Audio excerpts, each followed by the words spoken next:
Hello, everyone. Welcome to this great episode of Genealogy Quick Start. It's really nice to have you guys here today.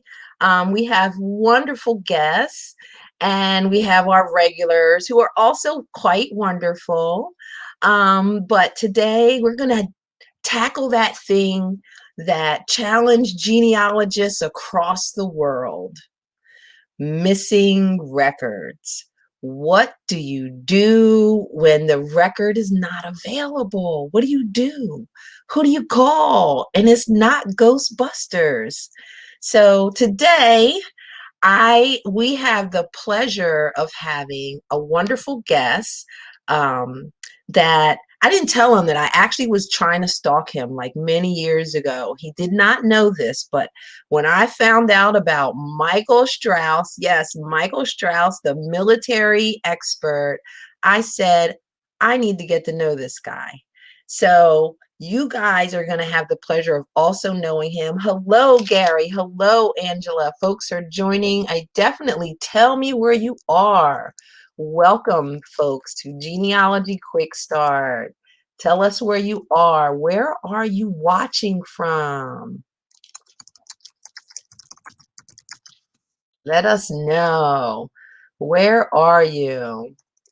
So, Michael is going to help us by talking about a very pivotal moment in genealogy history, and it's not the 1890. Oh, maybe it was. I don't know. It might be a combination. I'm going to have to ask Michael, but it has to do with a fire. We hear about all these fires happening in genealogy, so he's going to talk to us about a specific fire that was quite detrimental to the genealogy and to the whole, military community. And also, our buddies, our friends, Jim and Michael are here to talk up to us about another missing record. Have you ever tried to get a birth record and you can't find it? It's just not there. You can't find that record. What do you do? And again, you're going to call the genealogy busters, Jim and Michael. So let me bring Jim and Michael on so that they can help me to help you with missing birth records. So give me a second to bring back my buddies, Michael and Jim. How are you guys? I'm good. I'm good. I'm very well, but if you're going to call me a genealogy buster, I need a uniform.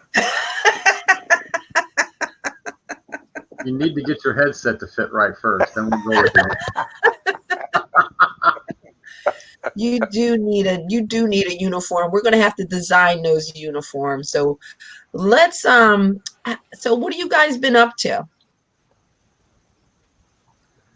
Well, I fielded a communication, an email from a guy who has found out he's a Beidler descendant. What? And as it turns out, he is a descendant of my two great-grandfather, who apparently sowed some wild oats before he got married. Ooh. I had no idea about this, but there it is in the baptismal book, Henry Beidler, listed as the father of an illegitimate child. So he was 21 and didn't get married till 29. So now I'm thinking, gee, I better check a bunch of other baptismal books too, to see what he was doing in his 20s. So wait a minute. In the baptismal book, it said illegitimate child of? It actually did not say it in so many words. But here's where you use context. For every other baptism, it says the name of the father and then the name of the mother. Here it listed the name of the mother first, with a different surname, and then Henry Beidler.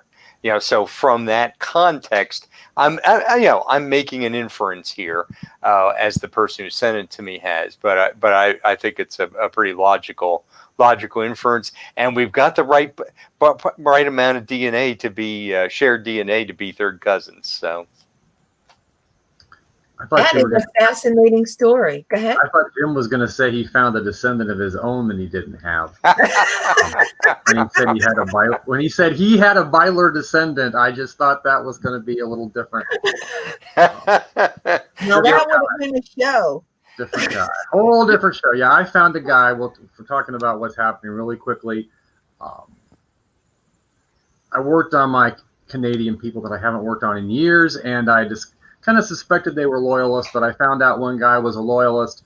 And the short version is his father-in-law served in the Revolutionary War and got a pension. So there might have been a little bit of family dynamic going on there. Interesting. I've got to look into that a little bit more, but that was my discovery. No descendants that I didn't know I had or my ancestor had. Although there is a picture they had that, and the only description of this woman, it says a woman my grandfather knew in South Dakota, and that's all it says. So I don't know, but anyway, if you're ready, I think, are we ready to talk about? We are ready. We are getting ready to talk about, sorry, I didn't know it was just going to show up there. We are getting ready to talk about missing birth records. I don't know, this happened to me like numerous times. So let's go ahead and get started with the quick start for missing birth records. So let's go with step 1. So we always have the same step 1, right? What do you want to know? You got to start with, something specific. Not, I want to know everybody. Who specifically do you want to know? And then step 2, the crosshairs of genealogy. When it's important, in addition to the symbol, Jim has to emphasize that it's important to remember that what we think we know about the location and time might not be correct. And you usually, when you're looking for these records, if you're a little bit off with a year or two on a birth record, you're probably, and you have the location right, you should find it. It's a location that we might not be aware of as accurately as we think we are, or they might not have lived where we thought they did. They might have moved around a lot more, because often, especially if we're getting into the early 20th century and into the Depression era and whatnot, you might not know that your people went to California for 2 or 3 years and then came back or whatever, and you're looking in the you may have the date just right, but you're looking 1,000 miles away because you don't know that great grandma and great grandpa went there trying to make a better life and then eventually moved back. Yeah, that's an important point, that sometimes those migrations were not one way, but the grass, it turned out, wasn't greener on the other side. And for example, where my parents were born at that point in time, there was no county in the hospital. And so you went to Iowa. I lived right along the Mississippi River. And both my parents were born in Iowa. They never lived there, but they were born there because that was the nearest hospital. And you had to cross the Mississippi River on a drawbridge at that point in time. And what you were supposed to do when you were delivering and on your way, there was a number you were to call and tell them, I'm not making this up. There was a number you were to call, because if a barge came through, they'd open the bridge. Oh, and you my. call and say, Mr. and Mrs. Hooferman are having a baby, and the barge has to wait until I'm assuming you went through the toll booth and you said, I'm the dude that called. And that's wild. Yeah. But you were supposed to do that when you were going to. And where was this at specifically? Well, the hospital was in Keokuk, Iowa. Keokuk or Keokuk, depending upon how you want to say that. But it was, a lot of births and deaths took place. And that all goes back to the location, because it was in the hospital in a different state. That was the closest. And so, so the location is pretty huge, to your point. Location is pretty freaking huge. So location and time, and then we said step 3. Then you guys are very specific about this step 3. Determine the correct name. So why did you guys make this a whole step? Like, I know the name of my ancestor. Well, that's the problem, because you may think you know, and it turns out that you don't know. Exactly. The person could have been to make it real brief, because I know we got to keep our time here. Mm-hmm. The person you're looking for, they might have been adopted and you don't know it. The last name you think is a last name could be a stepfather's last name, or you just might have the maiden name wrong for whatever reason, or the first name could be totally something that you're not aware of, because great grandma hated her first name and never used it, and so she went by something else. As once in a while, people would do that. Or I have that too. The name might not even be on the birth certificate. It just may be baby. Ooh, baby Beidler. There's alliteration for you, baby Beidler. No, seriously, we're so in sync, Michael, because that's exactly what I was thinking. I've seen so many, baby boy, baby girl, and yeah, if you're doing a very strict search, which you should be allowed leeway when you're doing computer searches, but yeah, you may well miss it. So be specific about that name, and I'm going to pull from the bookshelf books that would really help you with that. And sometimes nicknames might be the culprit, you might see it in either version. Christine Rose has a great book on nicknames. Like, I didn't know like Rena is a nickname for Catherine, or Reen. I didn't know that, So great idea. So let's move on to step 4, which is to then go ahead and actually, search for birth records. So let me bring up the first one. You guys are really bold. I'm going to tell you, I work with some serious men, and I never use that term real men. You guys are real men based off of these next couple of slides. No woman would ever do this. So here we have a birth record. It's my birth record. Yes, it is. It's your certification of birth. Correct. Yes. Yeah, and it gives the facts correctly. It says my birthplace is Berks County, and it gives my my parents' birthplace and all that. I do have to say that sometimes I was born in Reading Hospital, which is actually in West Reading, Berks County, Pennsylvania. And there are times I know in records that I've put down just Reading instead of West Reading. So even birth records, you're going to have to be very cautious on the information that you see. And I crossed off my mother's maiden name because when I was young and foolish, there were a couple of times when some sort of when they used to use that for security. Oh yeah. Some security, right? I actually did answer correctly, but then I adopted what Dick Eastman recommended. Oh. He recommended making up a maiden name and using that. So for a few times where it was like a fill-in form on the computer, I have used Fudpucker as my mother's maiden name. Now this is only a couple of times, so you'd have to get very lucky to break my identity on this. But there are a couple of times when I've called about something or other on the phone, and they're saying, "We need your mother's maiden name, please." And I'm thinking, did I use the real one or did I use Fudpucker? And it usually gets a pretty amused reaction when I say that. Well, I can't. I picked one of my unusual Germans. I never use my mother's maiden name because it's so hard to pronounce and spell. So I picked another one that was a little bit easier. But your certification of birth makes a good point. If you look at that again really quickly, it looks like Jim was born when we had computers, which he really wasn't. This is a certification of his birth. It's not the actual birth record.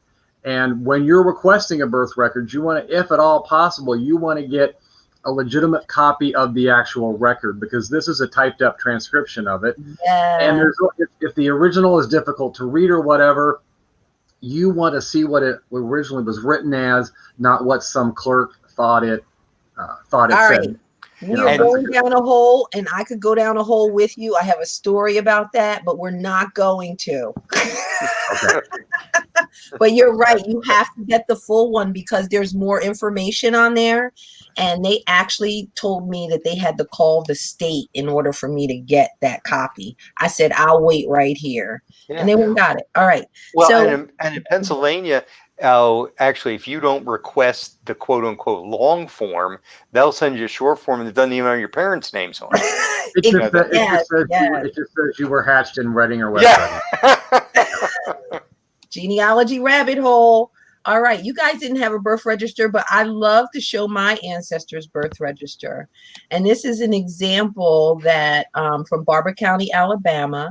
And you'll notice that she does not have a name. So it has the January 15th, 1906. And this was before the state required registrations of birth.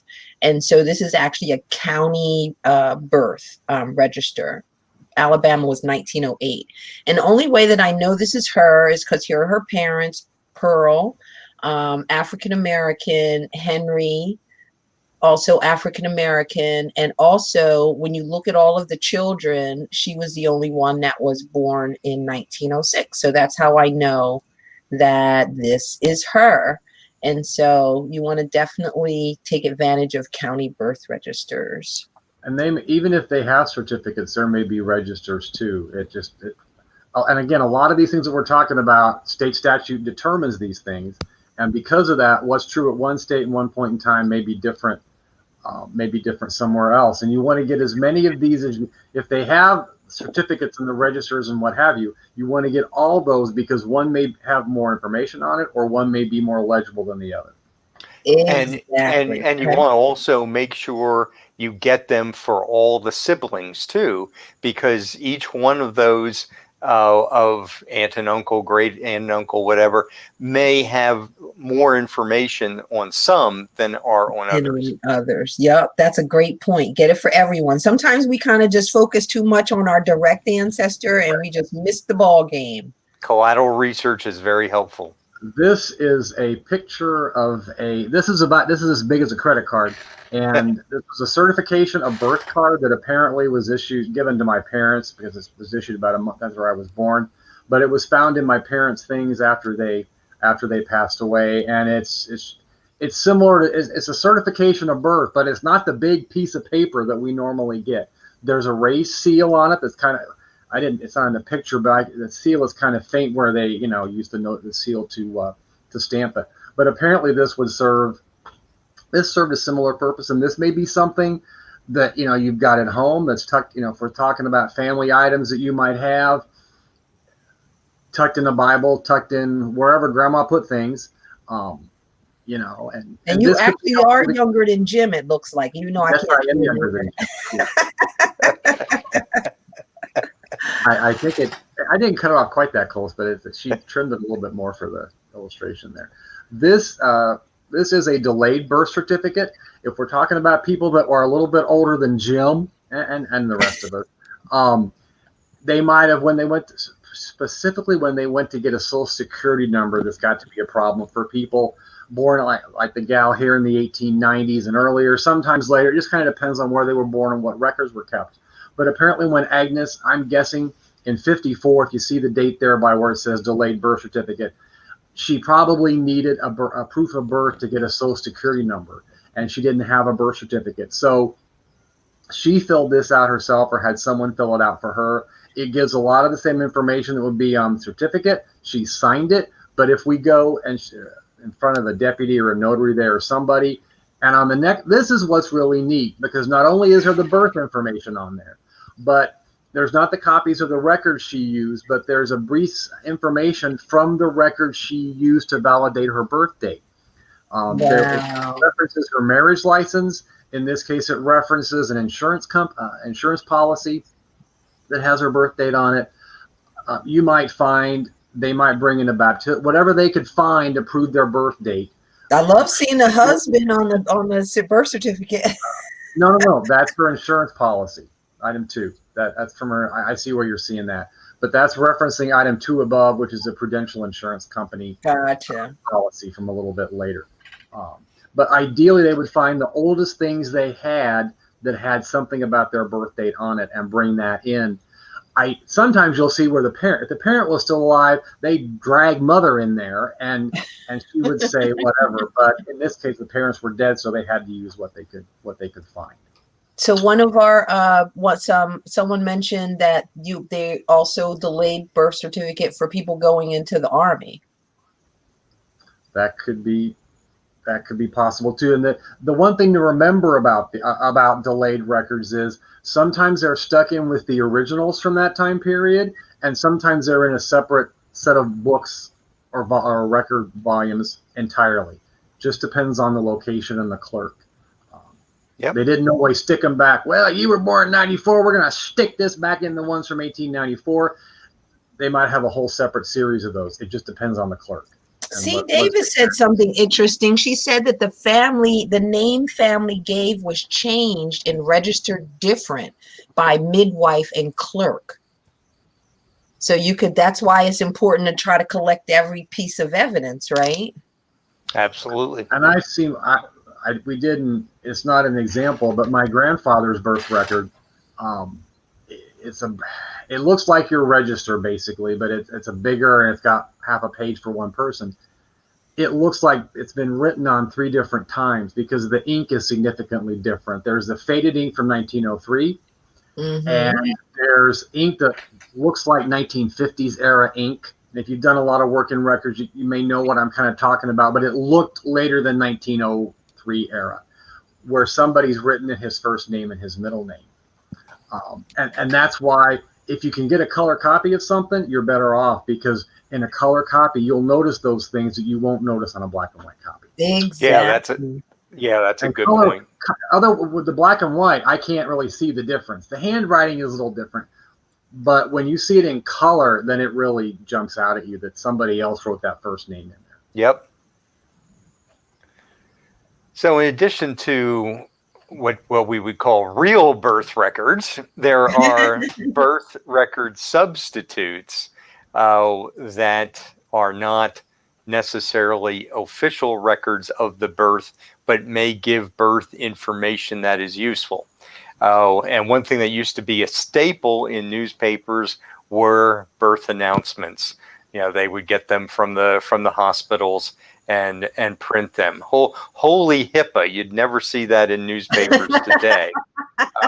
But you go back into the first half of the 1900s, and every newspaper would have been running them. Mine was in the newspaper along with a baby picture. Well, why didn't you use that as an example? Now we know this. My agent told me not to. Let's talk about another substitute, infant baptisms. For churches that practice infant baptism, just about always in the baptismal record will also be the birth date. I say just about always, because again, it technically is a baptismal record, not a birth record, and it depended pretty much on the pastor and the particular denomination's tradition, whether they also list the birth date. And I've seen strange ones where they list the baptismal date and they'll list the birth date as 2 weeks ago last Tuesday, and then you got to whip out your perpetual calendar to find out what that was in 1772 or whatever date you're looking at. That's cool. Speaking of different inks. Yeah, well, this is a family Bible from the mid 1800s, and actually here the different inks, for the most part, are indicative of the scrivener.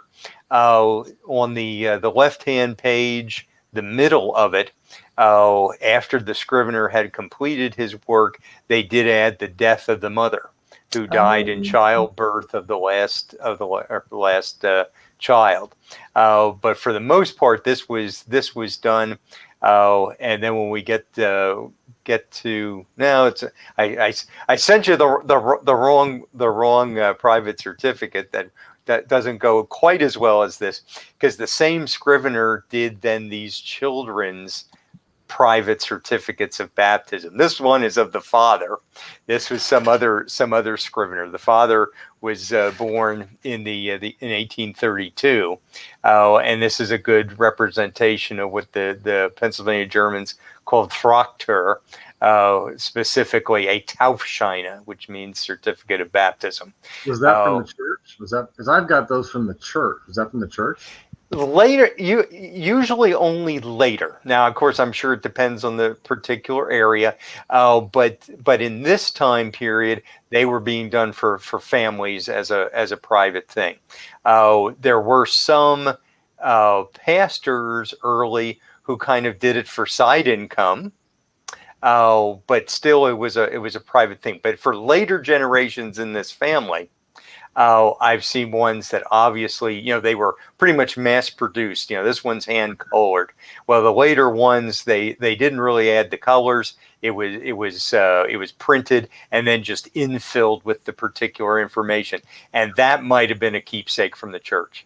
Right, because those normally, when you look at the bottom, it'll say, there'll be some fine print where it's like the church office and blah, blah. Yeah. Or something. Yeah. Something of whatever is appropriate for the denomination will be on the bottom.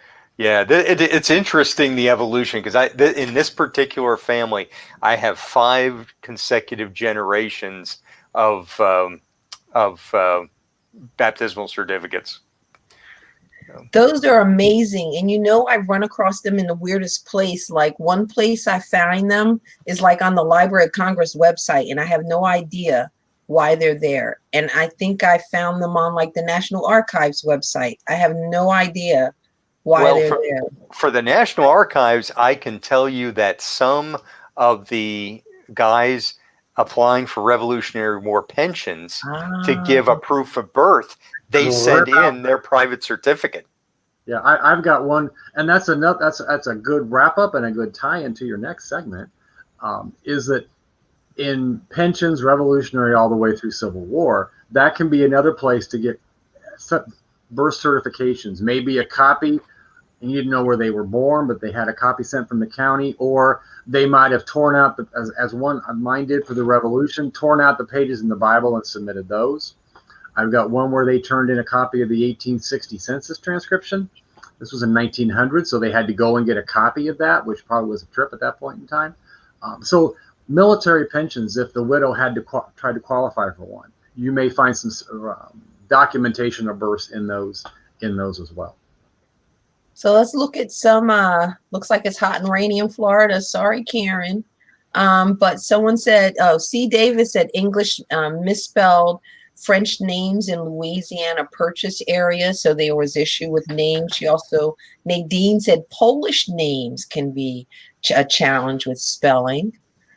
Kathy says that she had grandparents who were from Ohio, who went from Ohio to Missouri and then back to Ohio within a 10-year period. So that's to your migration point where, what did you say, Jim? It was, thought it was great and they went back home. The grass is not always greener. It does always need to be cut. But. And we know one person who doesn't actually mow his own. But, C. Davis also said people born at home in the 50s and the 60s sometimes needed those substitutes.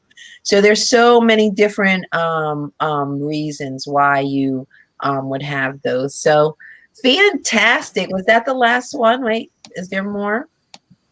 That was it. I just have very quick on the bookshelf before we move on to our very special guests really quickly. Let's see if I could do this without screwing everything up. So on the bookshelf today, just to highlight some things. Oh, I got to change it so I can be full. It's like, why isn't this working like it worked? Get rid of us, Goodbye.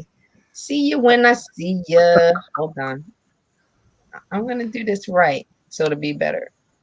All right. I don't want to remove you guys. I hate removing you guys. I'm a solo me. Yay! There we are on the bookshelf. So I just want to show you some books. Like we talked about the nicknames. So when it comes to the name, you want to check out Christine Rose's book on the nicknames. It'll surprise you, some of the nicknames that are out there. And then you'll find lots of books, and you'll find these books on Ancestry and Family Search where you'll find, say, newspaper abstracts from, say, Virginia. Can you see this? From 18th century Virginia newspapers. Virginia also, thanks to a buddy of mine, I might want to have her on the show, Leslie Anderson, they have a volume set, and I should have that here. I'm embarrassed I don't have it, of Virginia slave births. So you want to check that out. Pennsylvania births by Jim's number one buddy, Humphrey, John Humphrey. And so I definitely got those from him. I don't know if I had him sign them, but they're fantastic books. And The Source and Val Greenwood's book talks about birth records, the different types of birth records, where to get them. And what's great in The Source is that it lists when birth and vital records were required by the state. And one last thing is that it's important, we kind of talked about it, it's important to know when the state required birth and when counties took birth information. And there's a website called vitalrec.com that I love to use for that. You can see state and county information. They're looking for you to give them money to get birth certificates for them, but don't do that. Just use their data. So guys, thank you. Any wrap up stuff on missing birth records? Did the audience have any questions for Jim about, or Michael about birth records? Definitely put them into the comments and we'll ask them at the end of the show. Did you guys have any wrap up stuff? I think we're good. We could talk about this until 9 p.m. Mountain time. But Michael Strauss is much more interesting. So we could have stayed on the first record for like the whole half hour. I had to just, all right. See you guys shortly. All right. So without further ado, I want to bring on a very, very special guest. And like I said, I don't think I ever shared with him that I was just like, when I get to meet this guy, we're going to be buddies. So let me bring on my new buddy, Michael Strauss. Hello, Michael. How are you? Hello, Shamele. It's good to see you. I'm glad you told me that you had been stalking me. That's good to know. I need to share that information with my wife. So no, seriously, I can't remember the first time I met you, but you always had that great look with the beard. Sometimes you have on your period stuff. Sometimes you just have on your regular stuff. And I think, oh, he's in the period, but you are just a soldier all the way through. And I think the first time, huh? I like the look. I think the very first time that I finally got to sit in your class was at Ohio. And I can't even remember what you were talking about, but at the end, it was on Civil War, I know, because I was on my Civil War Jones then. And at the end, you had like a quiz and you were showing pictures of people. And I was able to get some, so I felt like I could hang out with Michael Strauss now. I like to do that at the end of my lecture, just to make sure everybody's awake for the entire hour. I was definitely awake. There's no way that people could not be awake during your lecture. So let's go ahead and get started with your talk about missing military records. So let me share the screen. Maybe. All right, so let's go ahead and get into missing military records with Michael Strauss. And just so that you know, someone was already pumping you up in the comments saying, just hold on. Jim and Michael are good, but Michael Strauss is coming and he's great. I think it was Marie who said that. I appreciate the kind comments, really I do. But Jim and Mike are amazing as well. They are. So Maria Capaldi is the one who said that you're great, and she says hello from a fellow Pennsylvanian. Yeah, she's a frequent offender at our UGA meetings, on the virtual meetings. She has yet to be paroled. Maria, you have a reputation. So let's go ahead and get started with our quick start for missing military records. So step one is to talk about what happened in the St. Louis fire. So what are we looking at here, Michael? So what you're looking at is events that unfolded on July 12th, 1973. So the Record Center, which is the National Personnel Record Center, where these records are held, it was located at their old office down on Page Avenue in St. Louis, downtown. And on that date, a disastrous fire of unknown origin, they've This is still an unsolved, this is still an unsolved mystery? Yeah, they don't know the cause of the fire as to what caused the actual fire, but what they do cover up. I think it's a cover up. I don't know about that, but what they do know is that the fire took about 4 days to bring under control. Multiple fire companies from multiple states responded. What you see there is an image. Those two images show you the fire during the process of the fire. And then what you're looking at here are 2 images of the aftermath of the fire. So this fire was obviously a disaster for the United States military. They had to somehow recover from this. And when they were given permission to come back into the building, this is really what they saw. This was what faced them when they walked into the doors. The filing cabinets literally melted. The windows blew out, and they had to sift through all the garbage and all the debris. What you're looking at is the records, though, that were affected by the fire. This is all part of that first step to know really what records were affected. So you are talking about records of the United States Army and what would become the United States Air Force. So we need to know that the Air Force did not exist as a separate branch of the military until 1947. So prior to that, it's part of the United States Army. So all men who were discharged between 1912 and 1960 for the Army, and then Air Force records from 1947 to 1964. So you take in multiple wars, World War I, World War II, Korea, and for the latter, even for Vietnam. They were affected respectfully. 80% of those records were either lost or destroyed or damaged from the fire, either fire damage or water damage or a combination of both. And then the latter was 75% of those files were destroyed. But it only touched on part of the alphabet. So it really covered those men damaged alphabetically after James E. Hubbard. Okay. They actually have a specific name that they know where the record loss began. So on July 11th, 1972, the day before this fire, I suspect virtually no one knew who James E. Hubbard was. But after the fire, obviously everyone knew who James E. Hubbard was. Everyone knows James E. Hubbard. He's not. We're talking an obscure individual, just a serviceman, and all of a sudden now he's pivotal in this reconstructing these record losses from that time period. He's the linchpin. He is totally. So it looks like the Navy and it looks like the Navy, the Marines, and the Coast Guard.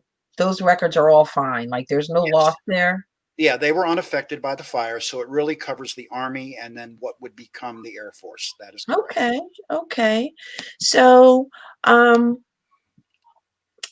what survived? That's step 2 is learning and understanding exactly what survived. So you want to talk to us about that? Outside of obviously the Navy, the Marines, the Coast Guard records, there were records of the Army and the Air Force that did manage to survive. Now, they have 3 different sets of records that you may want to think about looking at. The first of which are called burnt files, or B files, as they're called by the archive staff.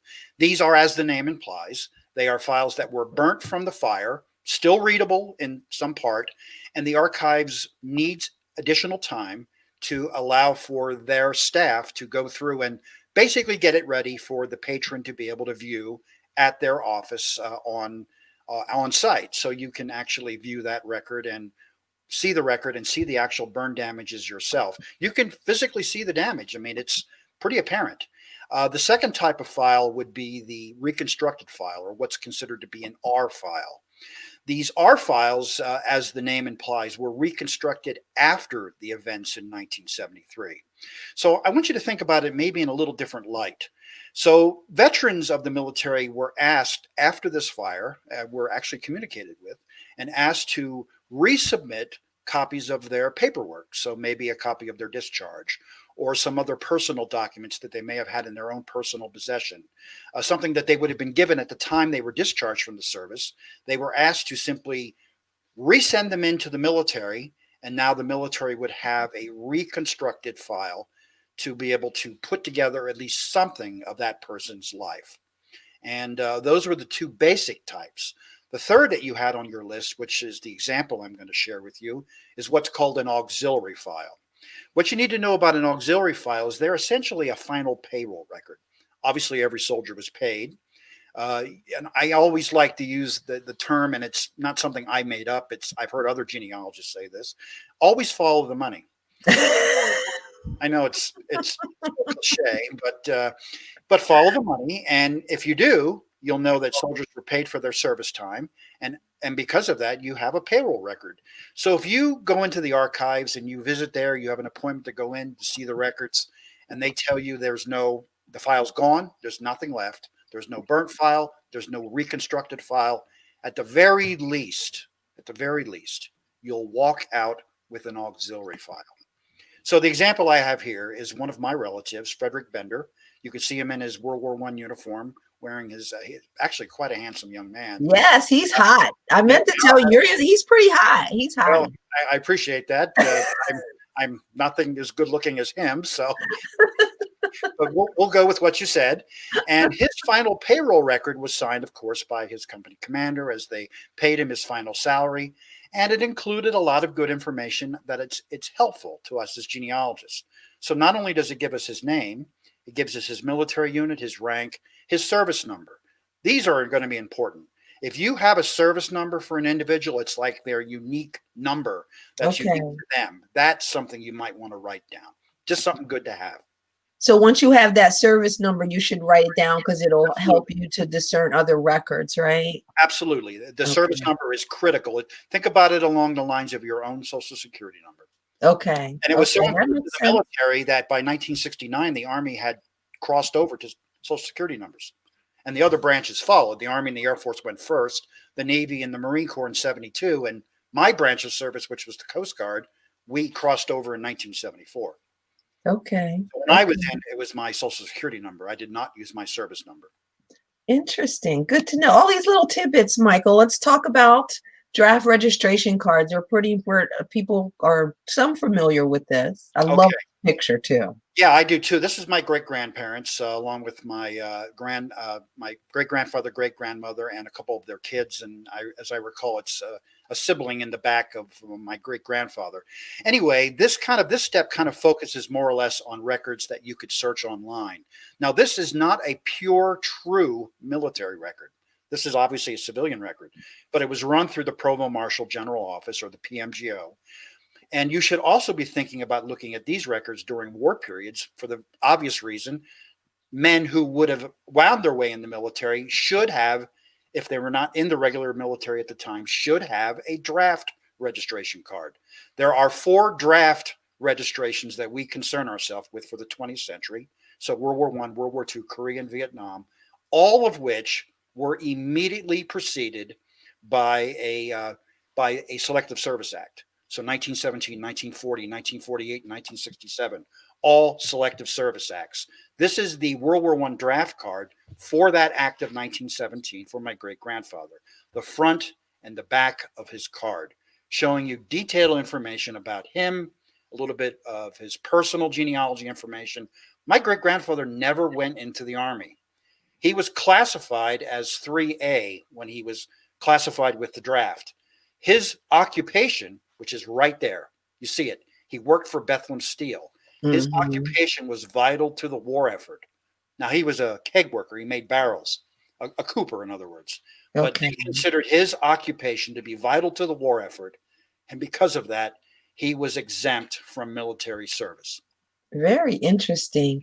And then tell us about this little notch on the corner. Yes, the little notch is only actually on a couple of the registrations. It's on the first and the second registrations. So that was actually meant to include African Americans. So if you were African American, this notch was expected to be torn off. That's what the instruction actually says. And if you were African American, you would know that simply by that having been removed. And the reason they had to do that?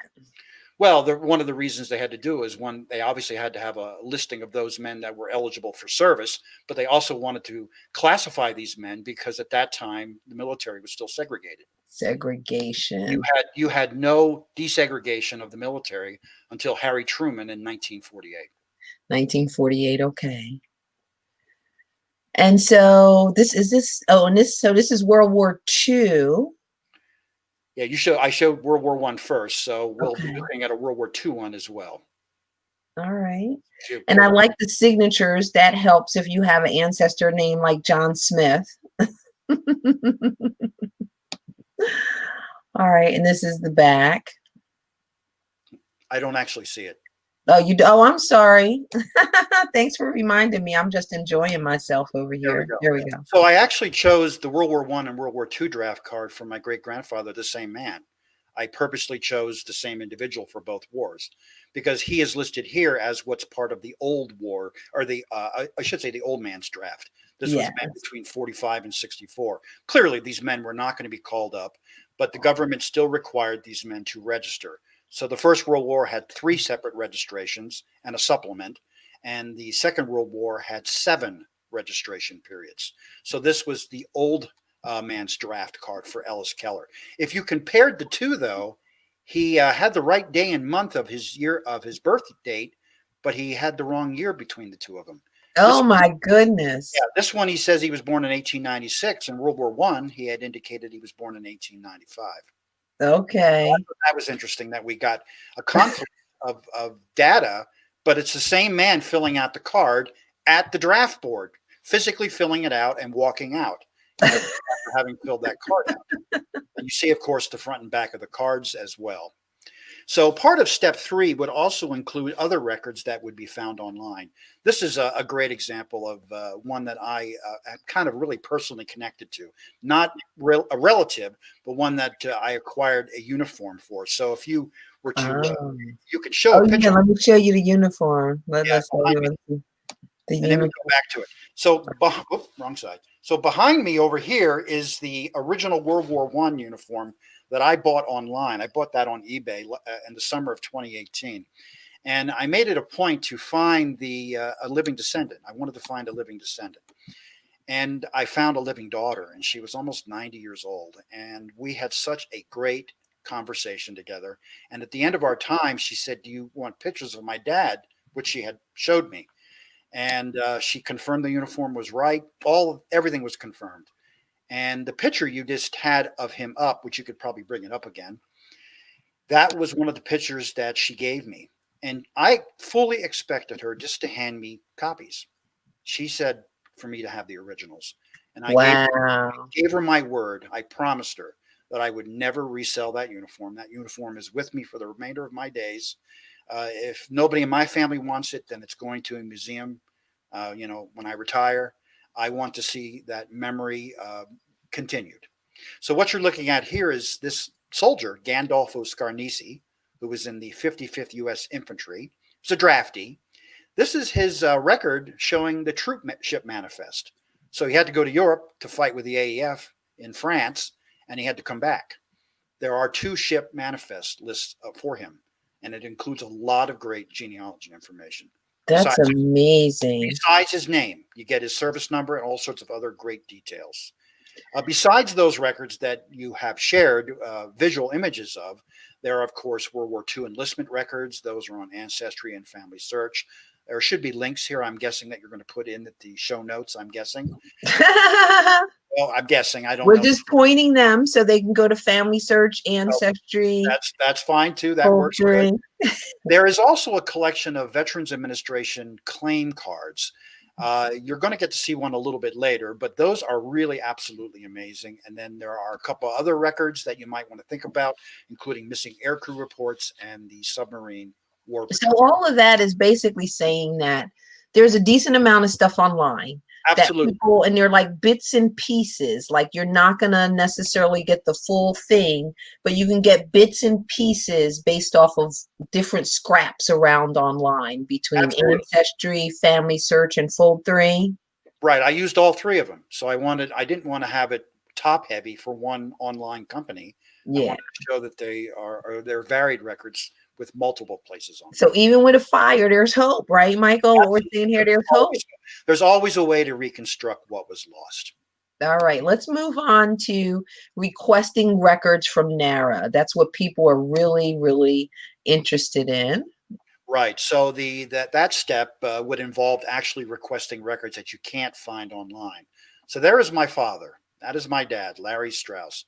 Come to think of it, I didn't ask my father if I could use this, but little late for that now. He's just going to have to like it. So my dad lives in Pennsylvania, which is where I was born and raised. I'm from Hershey, Pennsylvania. It's where I'm from. And my father had filled out his draft registration card for Vietnam.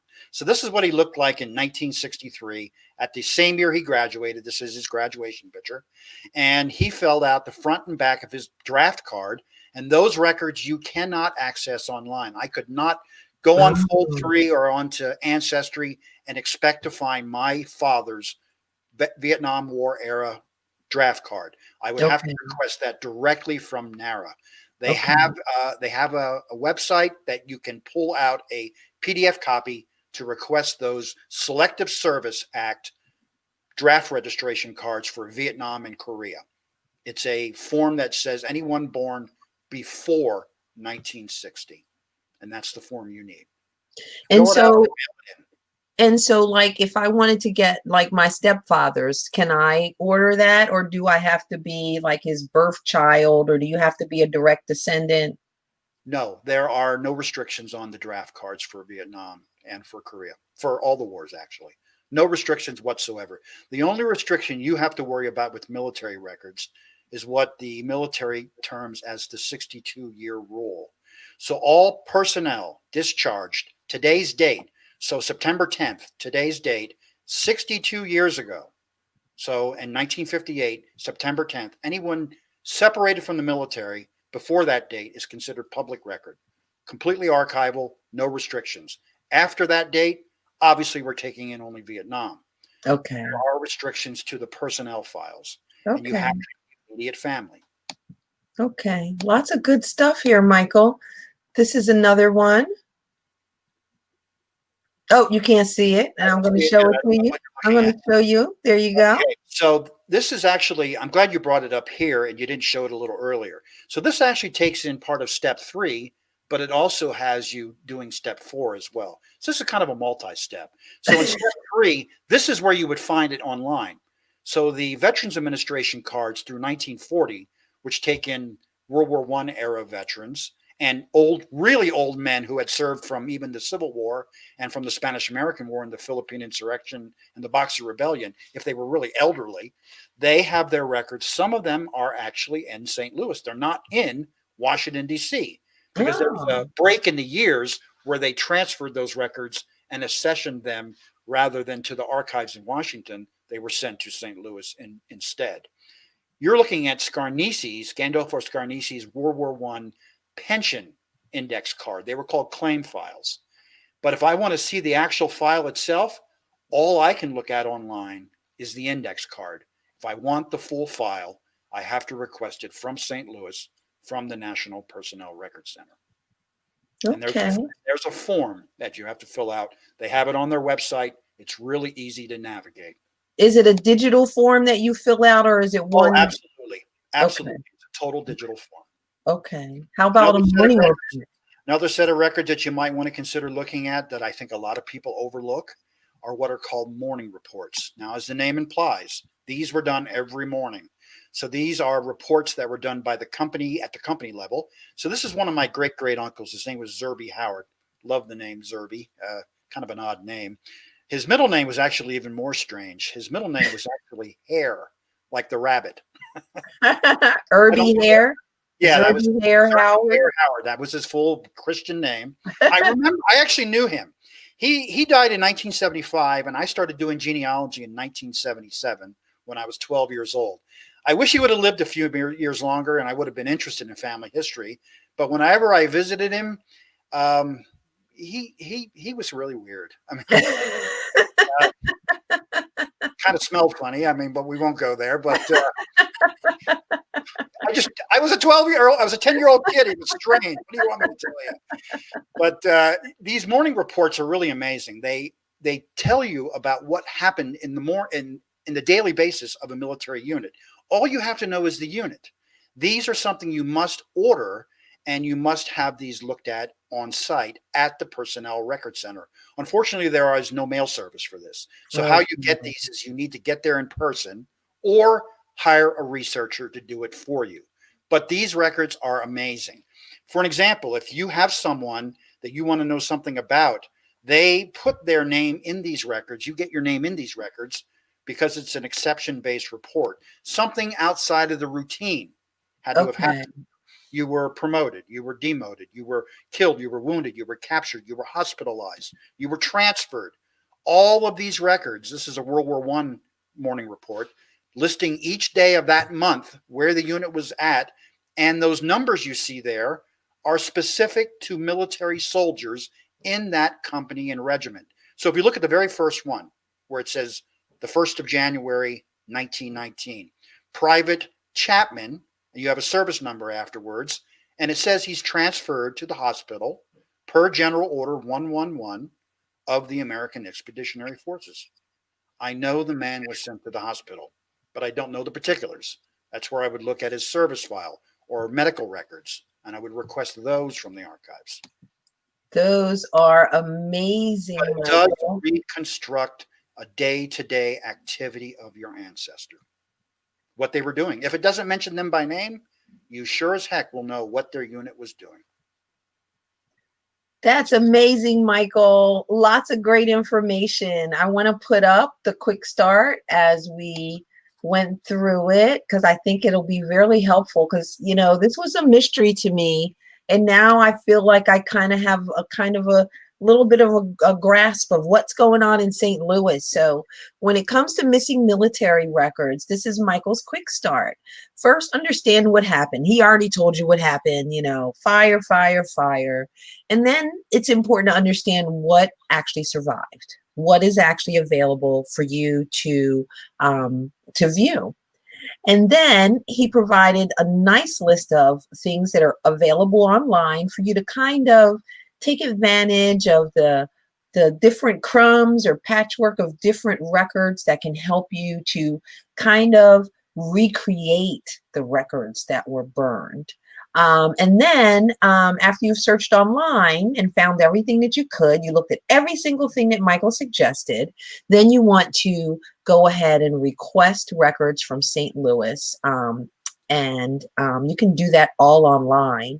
So Michael, I want to ask you, you talked about the fact that these records you have to go online to have access. No, excuse me, you have to go in person to have access to them. So have you heard anything about what St. Louis is doing? Are they servicing any requests? No, what they're doing right now is they're in phase 1 of their reopening yet. So this is going to take some time. Obviously, with COVID, we don't have a definitive date as to when St. Louis will become available, fully available to the public. So phase 1 has it that they are answering requests, but the requests they're doing right now are strictly like emergency requests, men who were trying to seek veteran information for themselves, for someone trying for to benefits, for burial benefits, those sort of things. Those are the ones they're handling right now. So I have lots of stuff in here for you. One is Michael. Okay. Are there any that you wanted to answer? Well, I can certainly try. So Robert asked about whether or not the Personnel Record Center is planning on digitizing those morning reports. Robert, I don't know if you knew this, but those morning reports are actually on microfilm. So you're not actually getting the original documents, they're film. And some of the film was actually damaged by the fire as well. Not as much as the original OMPF files, but there was still damage.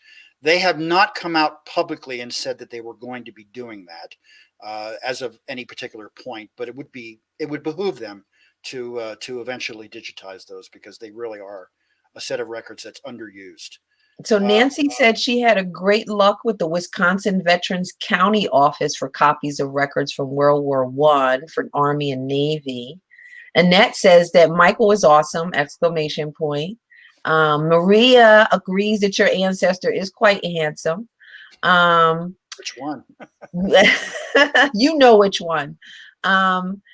There was a question about, Regina Vaughn, Philly, says St. Louis records for women during World War II. Okay, She wants to ask about that. As well. So did she use the word civilian in that question? Was that civilian? She did not. Okay. All right. So I'll just speak real brief. Okay. If the individual was in the military and it was a woman, remember, women are serving in the general ranks of the military starting in the early 20th century. I mean, with the very first women in mass, they are going to have the same type of service file, the OMPS, just as if they were men in the military service. There were women who were yeomen in the Navy. They served right alongside the men at different stations, and they would have an OMPF file. If you're a civilian, though, civilians, not military, those files are called OPF files. So take out the M. Official personnel files. Those are also at St. Louis, where you get those as well. They are physically not in St. Louis, though. They're actually in the annex in Valmeyer, Illinois, and they're shipped to St. Louis when they're requested. And the government website has a list of every U.S. government agency, from the post office to whatever agency it is, and it lists the year range of the records that they have available. And this would take into account the Civilian Conservation Corps, the National Youth Administration, the WPA, all of that. Anyone who's a civilian government employee. And totally, that's a totally different topic for another day, which I do know about. So listen, Michael, Dean Henry, he said when he requested his father's World War II records, the response referred to the St. Louis fire, but indicated that some records were available because they had been loaned out. Any ideas about why that would have been loaned out and to what organization? Probably to the Veterans Administration directly is what my guess would be. So maybe the VA actually has those records and they were just, for some reason, shipped out to the local VA office, where nearest where the veteran was domiciled is where I'm thinking. You should probably contact them. Yeah. So Michael mentions, he said something about military. Robert is very interested. Robert and Michael, I want you guys to meet each other so you guys can strike up a private conversation. Robert is all over this military stuff. I love it, Robert. Well, Robert, if you could go to my website, which she has put up a couple of times, you can contact me there through my email. I have a link to my email. If you don't mind doing that. So you guys, I love all of this commentary. Michael will try to answer any questions that he can, but I want to bring, oh my gosh. They love you, Michael. I've never had so many questions. I'm going to have Michael. Michael, will you come back? Absolutely. Anytime. All right. Anytime let's bring Michael 2 and Jim back so that we can wrap this up. Guys, I have our wrap-up question for you guys and for the audience. I want you guys to also take part in this. So today we talked all about missing records. But in our genealogy life, guess what? We have missing people too. People whose names we don't even know. And so I would like to know who, if you could access one missing or nameless ancestor, who would it be? What would you say or ask them? And really, do you believe that you will ever know their names? So Jim, you said you want to go first. I want to go first because unfortunately I have to get moving out of here. And first of all, but still want to take the time to say, Michael Strauss, your knowledge of this is so encyclopedic that it's we're in the presence of a true expert, and that's good to see. I appreciate that. Jim. Coming from you a lot. We've known each other for. Oh yeah, how did your connection? Years. Talk about your connection. They've known each other since Michael was 15 years old. Yes, I met Jim in Lebanon County, Pennsylvania, and he scared me. And Michael was a true genealogy nerd. He was at the Historical Society when he was 15. I love it. Yeah, back at a time when I used to hitchhike there. So yeah, my ancestor is my 5 times great grandmother, who I only know her first name is Barbara. I know an exact birth date for her in 1729. And so she has frustrated me because she is the wife of Conrad Beidler, my surname ancestor. I only know her as Barbie No Name. And I've tried all sorts of different theories to crack this. Conrad was a miller, so I'm thinking maybe that she was the daughter of a miller where he apprenticed. I have laid out all sorts of grids in Montgomery County where they originated to try to find this, and still have come up empty for years and years. But I am an optimist, and I think someday I will find out her surname. I love optimist. I love it. That's great, Jim. Gotta be. Who's next? Go ahead, Mike. I'll go next. This person. Do you know this person? Oh, I know who it is. Her name is Annie Murphy Neill. She was born in Ireland. Take your pick as to where. Take your pick as to sometime in the 1830s.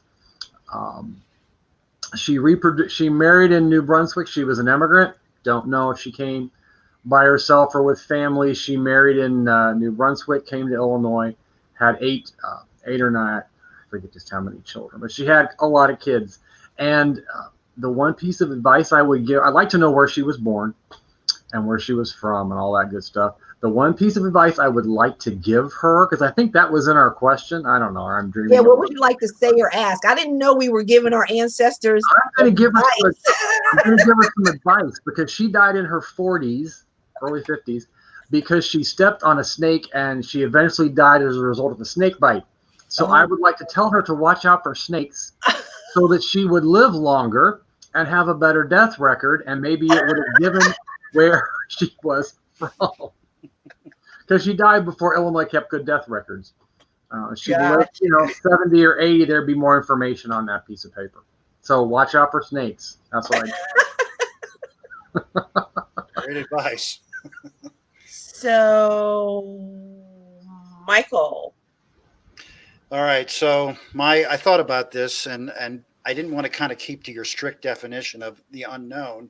And I chose my third great grandfather. His name was John Waltz. And I kind of wanted to keep with the theme of military with myself. He was a Civil War soldier, and I'm fortunate enough to have his diary from the year 1863.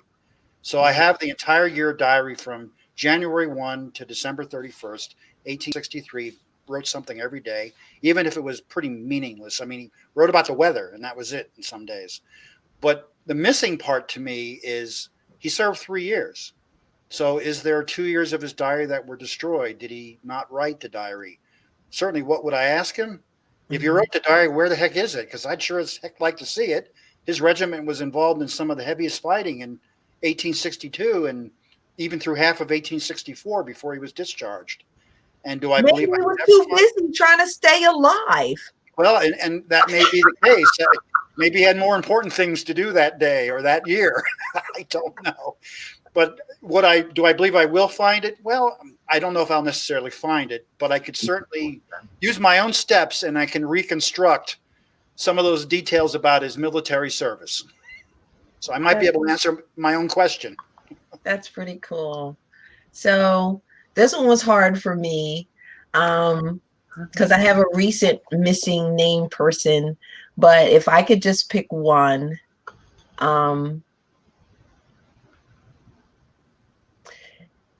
I would have to pick someone one of my ancestors who came across the Middle Passage. I would love to one day know the name of someone who survived that.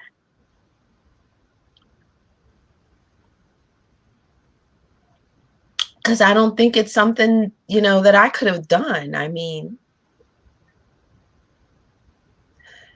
I want to know the name of that strong person who took that trip across the Middle Passage. I know it's probably more than one, but if I could just know one name, that would just That would mean the world to me.